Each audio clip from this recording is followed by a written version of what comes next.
आप सबको मेरा नमस्कार।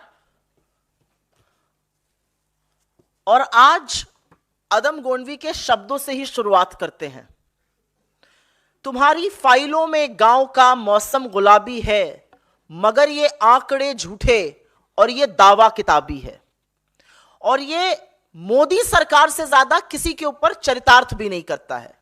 चुनावी मौसम है, जुमलों की बारिश के लिए तैयार हो जाइए। और जुमले इतने ज्यादा होने वाले हैं कि नए नए शगुफे उसमें रचे जाएंगे। मोदी सरकार ने एक नया जुमला, एक नया गुब्बारा छोड़ा है। 9 साल में 24 करोड़ 82 लाख लोगों को गरीबी से उबार दिया गया है। लेकिन कहीं ना कहीं यह गरीबों के खिलाफ एक साजिश रचने की भी बू आती है। अपने चिरपरिचित अंदाज में यह गुब्बारा छोड़ा गया। प्रधानमंत्री से लेकर भक्त मंडली तक ने नीति आयोग के इस दंभ में खूब हवा भरी। लेकिन यह झूठ इतना बड़ा और यह मजाक इतना भद्दा था कि कुछ ही देर में फुस पटाखा साबित हो गया। मल्टी डायमेंशनल पॉवर्टी, बहुआमी गरीबी जिसको कहा जाता है, उससे करीब 25 करोड़ लोगों को उबार दिया गया। सरकार का नया जुमला यह है, उठा लीजिए, इससे किसी को क्या समस्या हो सकती है? हम सब चाहते हैं गरीबी कम हो, हम सब चाहते हैं गुर्बत कम हो, हम सब चाहते हैं लोगों को रोजगार मिले, हम सब चाहते हैं लोग संपन्न हो। अगर सरकार का यह दावा मान भी लिया जाए तो इस देश में ना बेरोजगारी है, ना महंगाई है, ना भुखमरी है, ना आर्थिक असमानता है। सब चकाचक चंगासी है। लेकिन जमीनी हकीकत इस दावे के बिल्कुल विपरीत है। और इस जुमले में, इस गरीबी के कम होने वाले जुमले में 4 बड़ी समस्याएं हैं। ये जो जुमला, ये जो दंभ भरा गया है कि 24 करोड़ 82 लाख लोग गरीबी से उबार दिए गए हैं, इसमें 4 बड़ी समस्याएं हैं। उन चारों समस्याओं को संक्षिप्त में पढ़ देती हूं और उसके बाद उसमें डिटेल में बात कर लेंगे। अगर गरीबों की संख्या घट गई है तो कंजम्पशन मतलब उपभोग लगातार घट क्यों रहा है?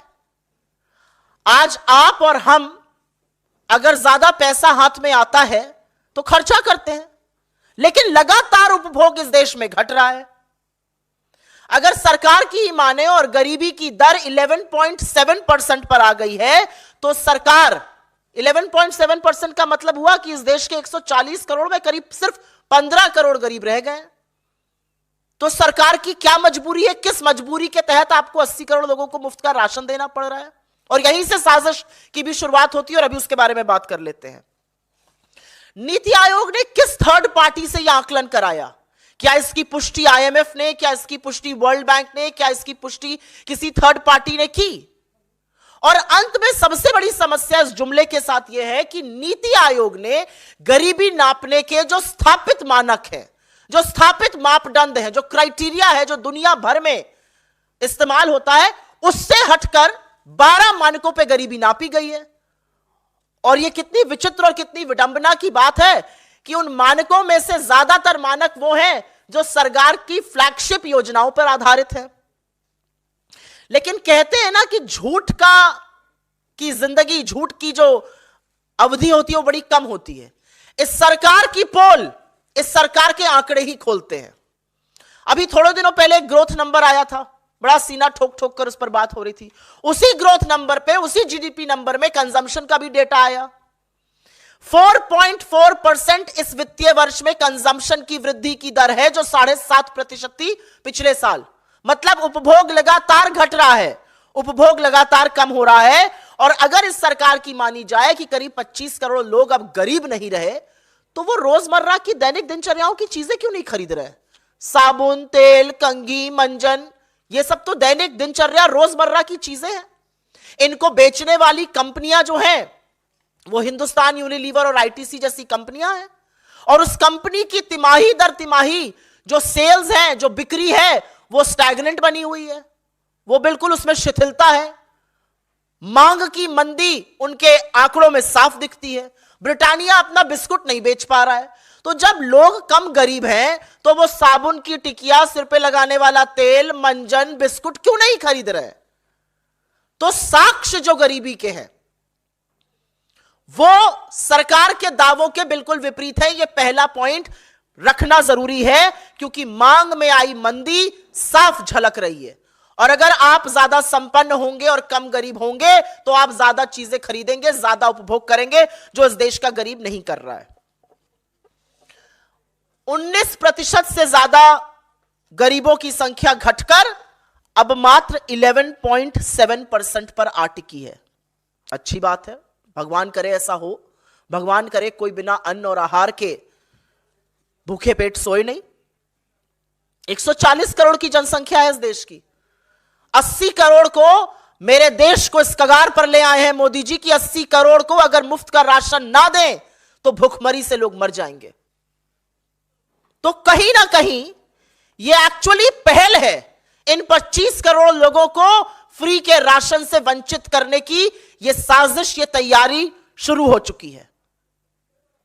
राशन आपको देना पड़ा 80 करोड़ को, कह रहे हैं सिर्फ 15 करोड़ गरीब है। यह कितना गंदा और भद्दा मजाक है, यह इनके आंकड़े दिखा रहे हैं। यह मैं दूसरी बात कहना चाहती हूं। तीसरी बड़ी बात यहां पर कहनी जरूरी है।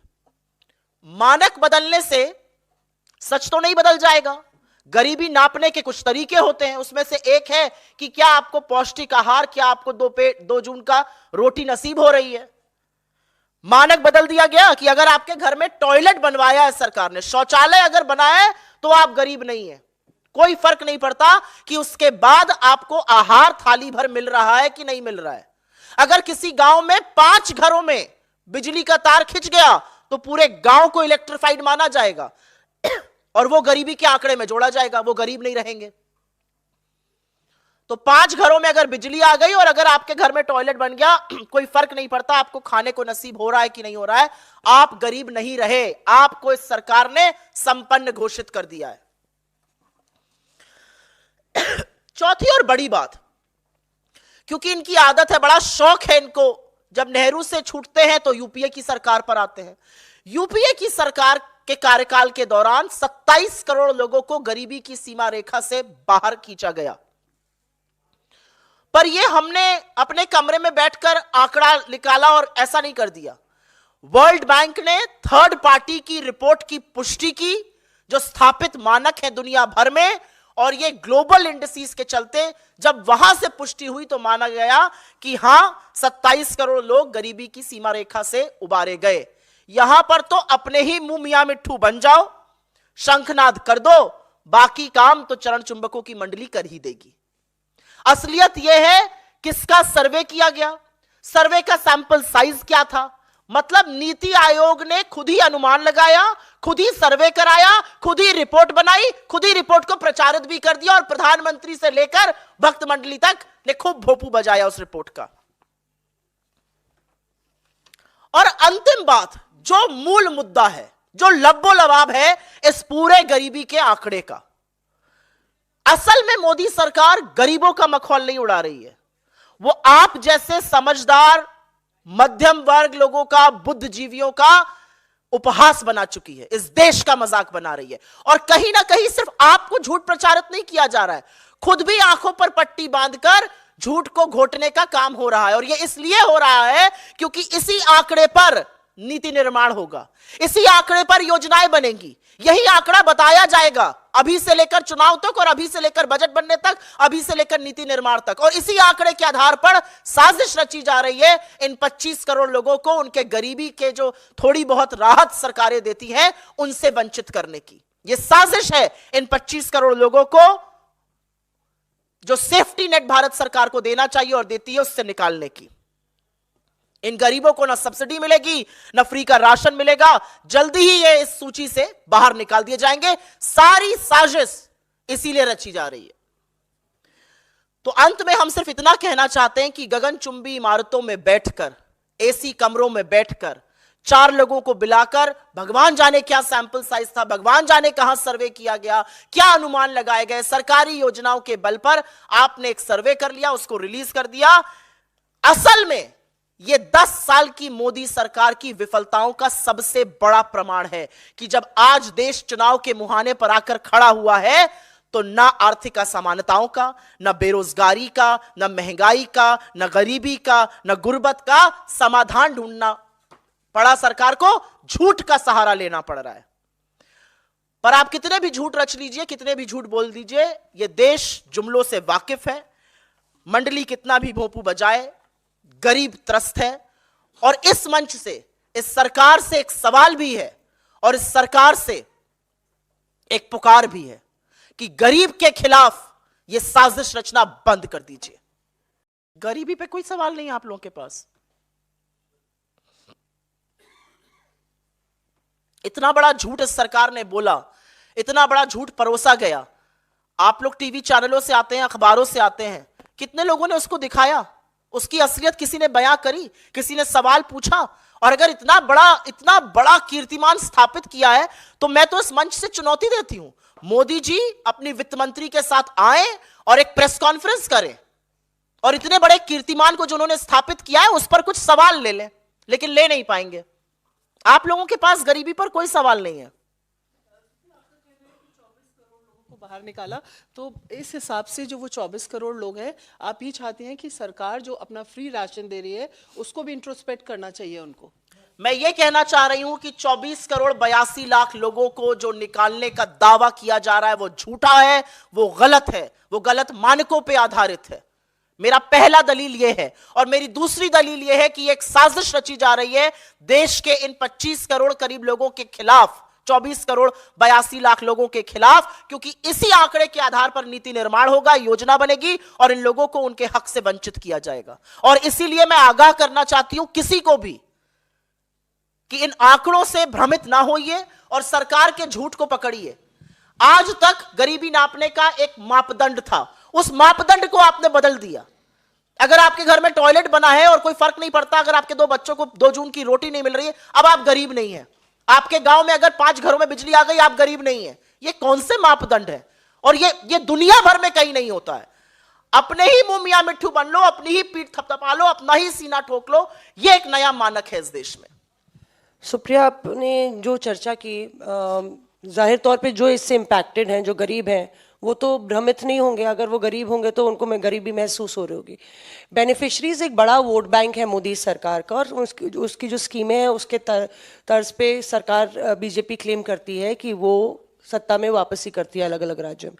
आपको क्या लगता है कि वो वोट बैंक जो बीजेपी का है, बीपीएल है, उसमें अति पिछड़ा वर्ग है, वो इम्पैक्टेड होगा और वो इससे प्रभावित होगा कि हाँ हम गरीब हैं पर गरीब माने नहीं जा रहे? मैं पूरी तरह से इस बात से सहमत ही नहीं हूं कि जो गरीब तबका है वो उनका वोट बैंक है।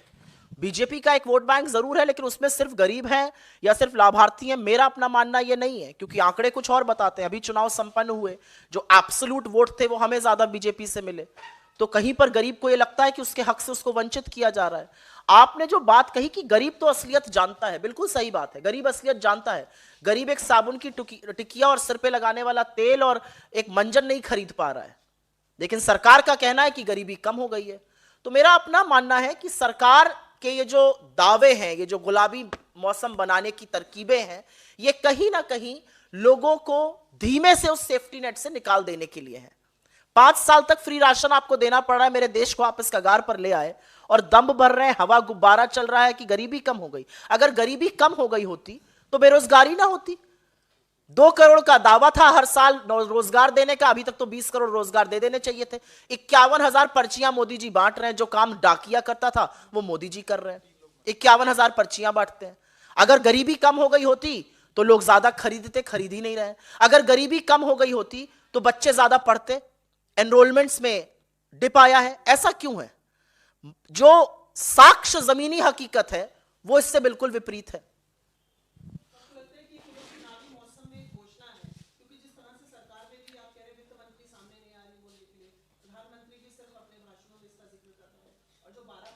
आपको नहीं लगता कि नीति आयोग ने एक रिपोर्ट निकाल दी? आपसे मैं एक रिपोर्ट प्रिपेयर करने को कहूं, आप थर्ड पार्टी को भी इन्वॉल्व मत करिए, आप एक रिपोर्ट निकाल दीजिए और रिपोर्ट निकालने के बाद आप खुद ही सर्वे कर लीजिए, खुद ही अनुमान लगा लीजिए, खुद ही रिपोर्ट रिलीज करा दीजिए और अपने प्रधानमंत्री से उसको, प्रधानमंत्री इसके बारे में बात कर रहे हैं मतलब सरकार की कोई एजेंसी तो कहे, लेबर मिनिस्ट्री तो आकर कहे कि हाँ हमने इतना रोजगार दे दिया, वित्त मंत्रालय तो आके कहे। वित्त मंत्रालय एनएसएसओ के आंकड़े बिल्कुल दूसरे डायरेक्शन में है, कंजम्पशन गिर रहा है, आधा हो गया पिछले साल से, और यहां कहा जा रहा है कि गरीबी बिल्कुल कम हो गई है।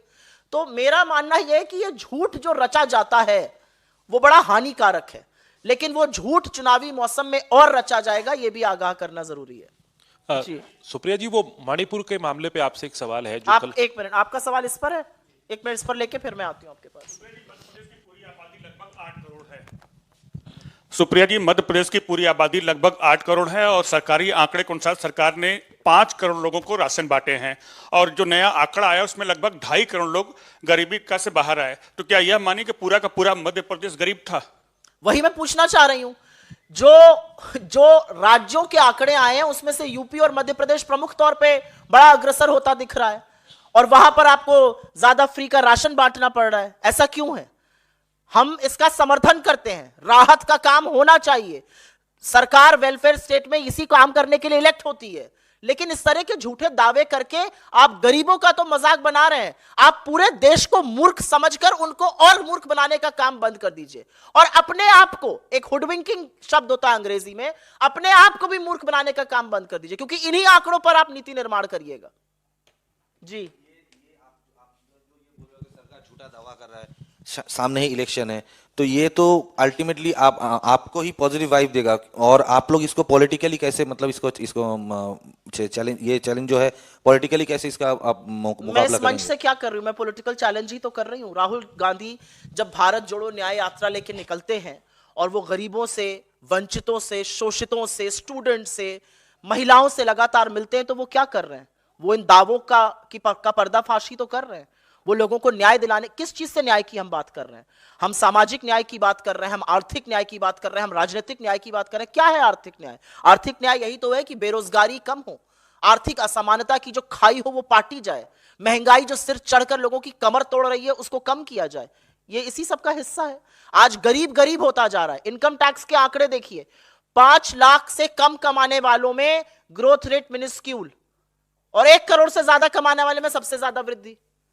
ये तो आर्थिक असमानता का पैमाना है ना। इसी के खिलाफ तो हमें, इसी अन्याय के खिलाफ तो हम न्याय दिलाने की मुहिम लगा रहे हैं। जी आपका सवाल था इनसे। सवाल था कि 3 लोगों की जो मौत हुई उस पर आपका क्या कहना है? हमने जो भारत जोड़ो न्याय यात्रा थी वो जानबूझकर मणिपुर से शुरू करी। शुरू करने को हम कहीं और से भी कर सकते थे, क्योंकि हम मणिपुर से नागालैंड, फिर अरुणाचल, असम का काम कर रहे हैं। हमने क्यों शुरू की मणिपुर से? हमने इसलिए मणिपुर से वो यात्रा शुरू करी क्योंकि 8 महीने से इस देश का एक राज्य लगातार जल रहा है, हिंसा का अंश सह रहा है, महिलाएं असुरक्षित हैं, बच्चे राहत कैंप में हैं, लेकिन इस देश के चुने हुए प्रधानमंत्री, जिनके पास 8,000 करोड़ के 2-2 विमान हैं, उनके पास 1 मिनट मणिपुर जाने के लिए नहीं है। 36 सेकेंड 78 दिन बाद बोलते हैं मणिपुर पर। जब मणिपुर में राहुल गांधी गए, वहां के लोगों से मिले, वहां की वेदना और पीड़ा को सुना, तो किसी के भी रोंगटे खड़े हो जाएंगे। लेकिन इस सरकार ने ऐसा एक माहौल रचा है कि मणिपुर में जैसे सब अच्छा है, सब ठीक है। अगर सब ठीक है तो आज भी कर्फ्यू क्यों है कई जगहों पर? अगर सब ठीक है तो सेना और पुलिस में लड़ाई क्यों है? अगर सब ठीक है तो एक कमांडर की हत्या कैसे हो जाती है? अगर सब ठीक है तो सुरक्षा बलों के ऊपर प्रहार क्यों होता है? आज यह पूछना जरूरी है मणिपुर में, क्यों हजारों लोग 8 महीने से राहत कैंप में रहने को मजबूर हैं? इन सब बातों का जवाब क्या है? मोदी जी आंध्र प्रदेश और केरल घूम रहे हैं, मणिपुर नहीं जा सकता आपका विमान? आपका विमान ग्रीस, अमेरिका, यूरोप हर जगह की यात्रा करेगा, मणिपुर नहीं जाएगा। मणिपुर जहां पर 48 घंटे पहले एक सिक्योरिटी पर्सनल की हत्या हुई, वो आज भी हिंसा से ग्रसित है, लेकिन प्रधानमंत्री को और मोदी सरकार को मणिपुर की कोई चिंता नहीं है।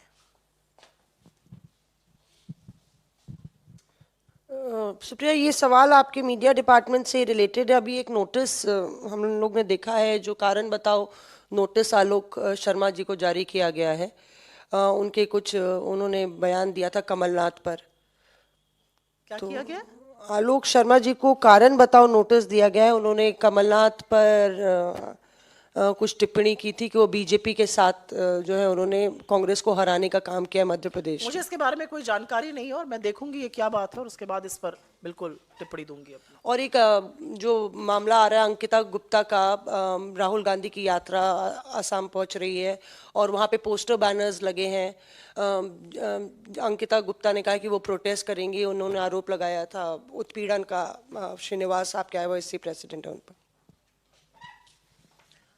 मेरे लिए ना ये थोड़ा सा व्यक्तिगत विषय है, क्योंकि कांग्रेस पार्टी से ज्यादा महिलाओं का सम्मान और महिला सुरक्षा का दावा अन्य कोई पार्टी कर नहीं सकती है।